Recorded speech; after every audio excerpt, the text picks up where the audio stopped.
another awkward place to wrap, and we're getting some pressure sores back here where we've had to wrap back here. So what we're gonna do today is we have the elasticon tape. We're ideally just gonna do just this kind of top part. We're wanting to leave this out. So what I'm gonna do is I'm gonna take this elasticon and I'm gonna run it from a little, you want it longer, about 2 inches longer than what you want, from here to here and here to here in the back. So I'm gonna do that. This tape, sometimes you have to rub it to really get it to stick. So I'm gonna go down as far as like I would almost want like the lower leg. So I'm just gonna wrap it like right there. I just try to do the same thing here. It doesn't matter if you think you've gone up too far because you're gonna just pull it back down anyway. And sometimes if you rub the back of it, it helps it to stick. This is a medical grade honey patch, and it can easily stay on about 3 days from what it says. It's Manuka honey. It is not local honey. We've been down that road. So, and I also put a little bit of there's patch, there's honey like infused in this patch, and then there's also like the little dab that I just put on here. And I already cut it for her size. And then I'm gonna put this down, then put this on, and then we're gonna wrap it with this. So this is where it gets a little tricky. Let me get this unfold or get it ready to unroll. Okay. Stick it down there. And so I'm putting this pad over it. And then I'm going to, this is not the cotton with like the strings. This is like soft. So when you're my thing about wrapping is I always wrap it like I'm unrolling it. And I know that may not sound like that makes sense, but instead of going the other way, like you just want it to basically like unroll from what you're doing.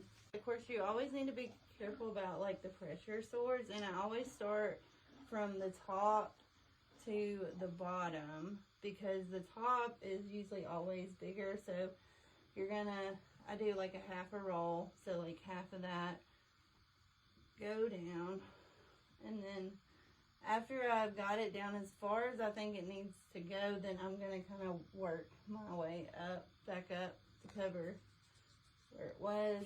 And then usually this stuff kind of sticks to itself a little bit. So what we're gonna do is we're just gonna start wrapping. You want to wrap it pretty tight, and of course, you know, like I've always said, start at the top and then work your way down. Okay, now I need the vet wrap.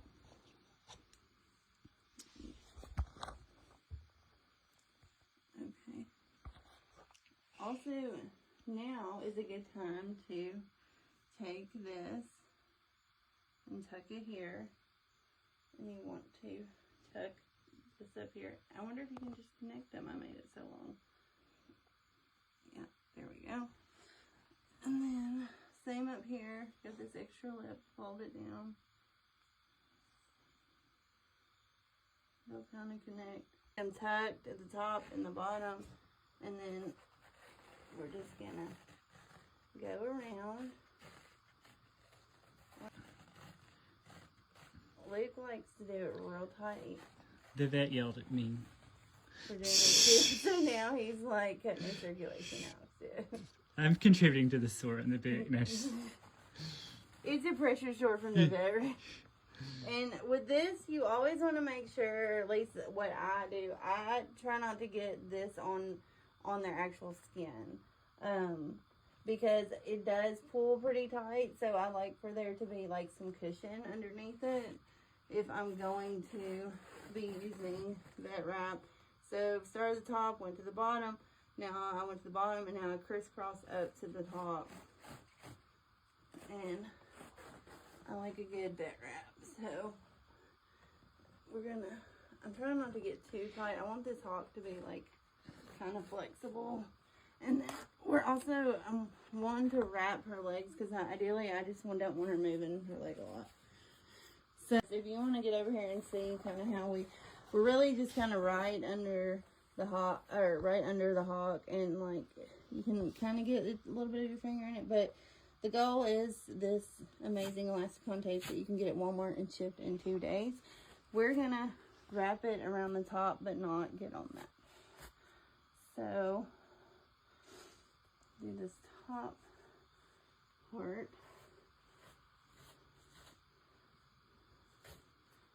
So I like to go one crossover and then a half of it.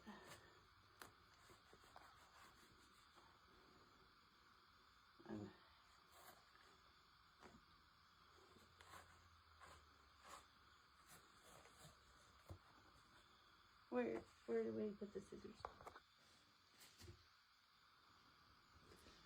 Here's the scissors. And okay, so I'm going to do the top to hold it in place, but I'm also going to do the bottom. And that's pretty good.